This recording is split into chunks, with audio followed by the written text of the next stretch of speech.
Whether they like it or not, they're going to talk about it. Whether they like Carroll Baker or not, they're going to talk about her. Baby doll is that kind of picture. Carroll Baker is that kind of girl. Doing her second movie role in a picture that is admittedly going to stir up controversy, a picture that is all hers, with Elia Kazan directing her, and Carl Malden and Eli Wallach working with her, sets Miss Baker right out in front of the female contingent of the Rebels, the Blue Jeans set, the Actors Studio crowd. Elia, Carl, and Eli are three of the most forceful of Hollywood's forceful new generation. Baby doll is one of that generation's most exciting creations. It all adds up to make Carroll a sure bet for notoriety, if not fame. The question is sure to arise, is she really a blue jean kind of girl? Is she a feminine version of the leather jacket, motorcycle riding boys who have set stayed Hollywood on its ear in recent years? Or is she just an actress doing a job? In brief, is she a rebel or a lady? Or is it possible that she's both? On the face of it, Carroll is certainly a product of the famed Actors Studio in New York. Lee Strasberg, head of the school, gave her private lessons. She was taken straight from those, and a few roles on TV and Broadway to giant. She was chosen by George Stevens, as sure to judge of talent as there is in Hollywood, to play Elizabeth Taylor's younger daughter, starting at the age of 11 and progressing through her teens to the point of having a one-sided romance with Jet Rink, played by Jimmy Dean. Stevens, after watching her work, said that she is one of the screen's great finds. Kazan, choosing her for the taxing, powerful role of Baby doll, said the same. In appearance, Carroll has a round-faced prettiness which she deplores. Sometimes she stands in front of a mirror and sucks in her cheeks, hoping it gives her the gaunt, Katharine Hepburn kind of attraction she'd like to have. And she showed up for our interview at one of New York's fashionable theatrical restaurants, having traveled by subway, wearing a tweed skirt and topcoat. No hat, with scarcely any makeup. As she entered, no heads turned. Carroll has other facets that link her to the volatile, tension-ridden rebels who have invaded Hollywood. In one of the first interviews she ever gave, she admitted that, like some of the others of the group, she was no stranger to psychiatry. However, she also said that she does not think of herself as a rebel. "If we are a bunch of rebels," Carroll told me during our lunch, "what we rebel against is not so much the established pattern of living or acting, but, rather, the temptation to let ourselves be made into something we aren't." Then what are they, these so-called rebels? Certainly not glorified juvenile delinquents, although Carroll, you would say, might have been, child of a broken marriage, brought up in a small factory town in Pennsylvania by a mother who had to scrimp and toil to keep her family together. And Carroll began dancing professionally in Florida nightclubs in her early teens. But none of that explains the special quality of her personality and of her acting, which makes her one with the rebels.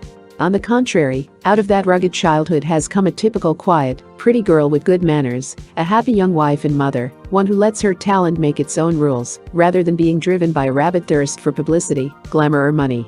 She has the beauty for such a pursuit, as could be seen even with the tweed skirt and the wind-ruffled hair. Her dark blue eyes, beautifully set, are surrounded by skin of the clearest alabaster. "I've never had much trouble with it, thank goodness," she said. Her light tan hair was dyed more blonde for Baby doll. She's short, a mere 5 feet 5, weighing 113 pounds, but even that would not keep her from throwing her weight around as a glamour puss, if that was the way she was inclined. But she is not so inclined. She's too much a lady to make such use of her looks, too much of a rebel, to dissipate her heaven-sent talent in any unworthy way. Lady and rebel, she's just a lucky girl who was gifted with inborn talent, an honest girl who followed the dictates of that talent on a swift ride to fulfillment. The swiftness of Carroll Baker's rise, the briefness of her apprenticeship for the demanding Baby doll role, is also a part of the rebel legend. After the Florida nightclub, she went to New York in 1952, did a certain amount of television work, took lessons with Strasberg, and made her Broadway debut in Escapade. Then she won the role of Ruth in Robert Anderson's All Summer Long, and was hailed by the critics as outstanding, an accolade not to be underestimated. Then Giant. In private life, Miss Baker is the wife of 26-year-old stage and screen director Jack Garfein. They were married on April 3, 1955. When we had our luncheon conversation in New York, she was carrying their first child. Dedication to her work is another part of the legend. 2 weeks before the rest of the Baby doll cast, Carroll arrived on location in Benoit, Mississippi. She was there for the single purpose of getting to know the place, drinking in its character and color, talking to the townsfolk and acquiring an accent like that of her temporary neighbors.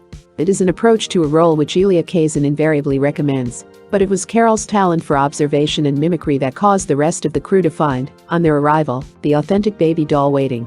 "I'm a compulsive mimic," she says. I act and look and even feel different every day, according to a play or movie I've seen, or some person who impressed me. Meet someone with a strange speech pattern, and I immediately take it up. Copycat a character for a stage or screen role, and I'm stuck with her mannerisms for weeks. After Baby Doll, for instance, I had my thumb in my mouth so much, biting my nails, fingering my lips, things I'd never done before, that my husband Jack said, "Look, when are you going to come out of the woodshed?" And is being different a part of the legend? The word has often been used to set the blue jean crowd apart from often equally talented, equally dedicated, equally personable contemporaries. If they are indeed different, what in their lives, or within themselves, makes them so? I can't speak for the others, Carroll Baker said when I put the question to her. But, speaking for myself, if I am different from hundreds and hundreds of kids who come from small towns and modest homes, have a dream, and work hard to make it come true, with, along the way, the usual quota of adventures and misadventures, I can't think how. She was born in Johnstown, Pennsylvania, the daughter of a traveling salesman named William Baker who later became a farmer. This took the family to a tiny community outside the steel town of Greensburg, where Carroll and her sister went to high school. The sister, Virginia, is now 18 and married to a boy in the Air Force. They live in Florida. While the girls were still quite small, their parents were divorced. All the same, Carroll remembers her childhood as having many happy moments. Most of them rose from her passion for pretending, acting out things, singing and dancing. While her lonely, yet cheerful mother bent over a washboard, a picture Carroll carries with her indelibly, the two played a game of pretend, with Carroll as the tiny leading lady, her mother and sometimes her sister in supporting roles. They had a regular repertoire of scenes, which Carroll wanted to play over and over. Then my mother would say, "Leave me alone. I have to get back to work," says Carroll, with a sigh of regret even now. "And I'd have to go back to being just me." When she was 11, Carroll began taking dancing lessons. "What I really wanted to be," she says, "and still wish, more than anything, that I could have been, is a ballerina. But I didn't start soon enough." Her other ambition, which grew on her more gradually, was to be a serious actress. Like Garbo and Camille, a picture that she hastens to see every time she hears of it playing somewhere. She tried out for the school plays, but was never given an acting part. Instead, she danced in all the school operettas. After she graduated from high school, she went to Florida with her mother. There she enrolled in St. Petersburg Junior College, but, already a professional dancer, she had to leave after her first semester. "So many dancing jobs came along that I couldn't study," she says. And heaven knows we couldn't afford to turn them down. The pattern changed when she decided to go to New York and try her luck in the big scramble. Her first jobs were on TV, and not dancing ones. She did such things as commercials, small parts in plays, and for a time even a nightly weather report over a local channel. One dreadful night, she recalls with an expressive shudder, I lost my cue card for a report. I was panicky and said the first thing that came into my head. It turned out to be, there's a lot of hot air blowing in from Texas. That ended the brief career of Carroll Baker, girl weather analyst. It was after appearing in several TV dramas that Carroll's interest in becoming a serious actress came to full bloom. She discovered that the mecca of all the serious acting ambitions in New York was the Actors Studio. On what turned out to be the most important day of my whole life, she relates, I arrived at the studio. I had no idea, of course, that the audition I hoped to get would come from my future husband, who was on the board. But when I opened the door, there he was, behind a desk, subbing for the secretary who was out to lunch. I thought him a very odd boy. Red, sort of bushy hair, workman's shirt, gray, collar open, no tie. But when Jack Garfane told her his name, she knew who he was. She'd heard about him as a very promising young director who had been instrumental in giving a lot of young players their start. Taking heart, Carroll asked him how she should go about getting an audition at the studio.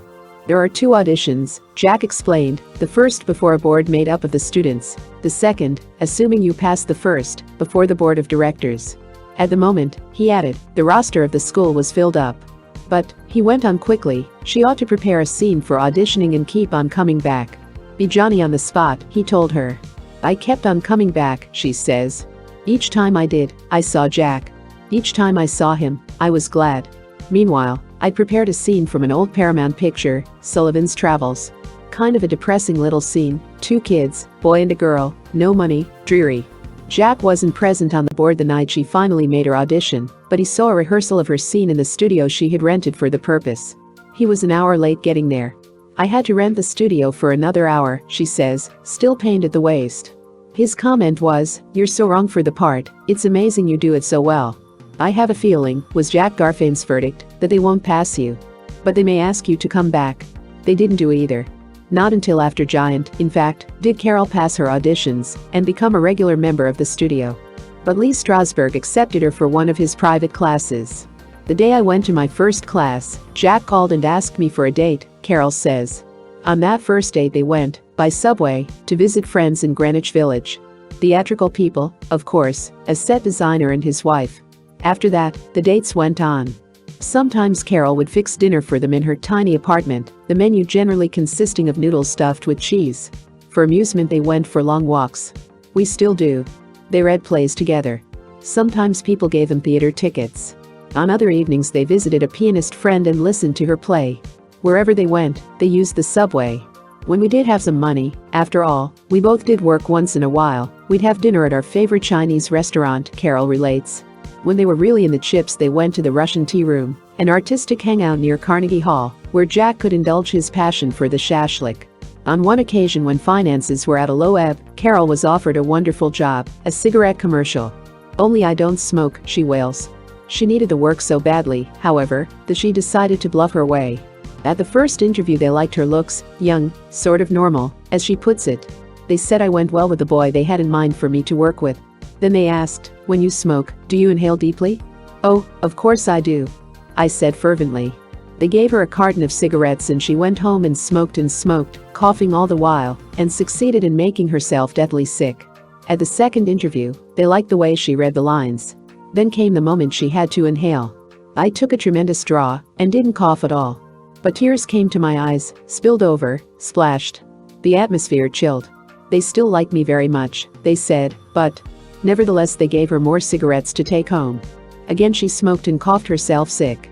At the final audition, though, she inhaled perfectly, and the job was hers. A commercial, of course, has to be perfect. Movements, expression, everything has to be just right. Filming the tiny sequence went on for 9 hours, shooting it over and over again. When Carroll reached home she was so horribly sick she wanted to die. And the next week, the check she received came to just half of what she had expected. But it turned out that for 6 months you're paid $50 every time they showed the commercial. That was marvelous. For the next 6 months Jack and I ate regularly at all the nicest restaurants. The two youngsters were most prosperous during the Broadway runs of Escapade and all summer long. But plays run just so long, and it was just as their money ran out once more, that they decided they wanted to get married. Since this was to be for keeps, they wanted to do it nicely, but how, with no money? Then Lee Strasberg invited them to have the wedding in his midtown apartment. I decided to make my own wedding gown, Carroll says. I bought yards and yards of off-white silk crepe and a pattern. Then I rented a portable sewing machine and went to work. It was a very intricate pattern. Long, tight sleeves, a form-fitting tucked bodice and a bustle for underneath. A long skirt which Jack hemmed up for me. That turned out to be a little crooked, but the skirt was so long it didn't matter. For the headdress I used net with seed pearls sewn on it, one by one. At 5 o'clock on the morning of the wedding I was still working on my dress. At 7 o'clock I rushed over to the Strasbergs to press it. While the guests were arriving, I was out in the kitchen ironing. Then the rabbi arrived, and it was a beautiful wedding, with champagne, flowers, cake and Susan Strasberg dressed in lavender. She was my maid of honor, carrying a small, sweet bunch of violets, and I carried white camellias to match my beautiful wedding dress. A Baker original. 3 weeks after the wedding, Carroll received the script of Giant. When she reached Hollywood, she borrowed on her salary, so that Jack could come out too. It was wonderful for him to watch George Stevens at work, and, later, Elia Kazan. While Carroll was in Mississippi Jack was with her there too. Cheaper for him to fly down than for me to call him every day. Then, last summer, Jack got his big break when he directed End as a Man, starring Julie Wilson and Ben Gazzara, for Columbia. He's preparing now to direct The Girls of Summer, a new play starring Shelley Winters, which will open on Broadway. The young couple have taken a new apartment in New York. I could write a sonnet to the dishwasher, says Carroll. Are the members of the Blue Jeans set different, then? I don't think that we are different within ourselves, says Carroll. I just think our values are different. We're not impressed, that is, by the big car, big house, swimming pool, bosomy blue mink glamour routine. Most of us laugh at it. We want to live nicely, but we have a sharp eye out for the future. We save our money. Because Jack and I don't go out much, don't smoke, don't drink, we like a little wine, and spend most of our time at home. We put out more on rent than we might otherwise do. Also a lot on books. Old cookbooks are my hobby, and records. But we sort of arrange our budget so that if there is an extravagance, it's balanced by an economy. In our bedroom we have a huge bed and nothing else but that. For our all-white living room with its salt and pepper cotton carpeting we found a drapery material we were crazy for. Then we found out that the cost, including the making, would be $700, so we said, we'll wait a few months. When the painters made a mistake and painted Jack's study pink and the baby's room cream and would only do one of them over for us, for free, we had only Jack's study done over. The baby will just have to get along as is. Carroll thinks the motives of her group may be a little different. Their drive is toward finding themselves as actors, being in good things, working with good directors. Their concern is focused on bringing alive the characters they portray, so that people will forget the player in watching the play. Sometimes I think we are a little too relaxed, go overboard a little about the way we dress, Miss Baker admits. The blue jeans. Actually, though, the jeans were an economy measure, a sort of occupational necessity, rather than sloppiness or a wish to be characters. Now that the actor's studio has moved to a better building, the blue jean trend is changing. Not that I, for one, will ever go to the other extreme. I'm afraid I don't care for the glamour things. Don't care for furs. Just kills me to put out money for jewelry.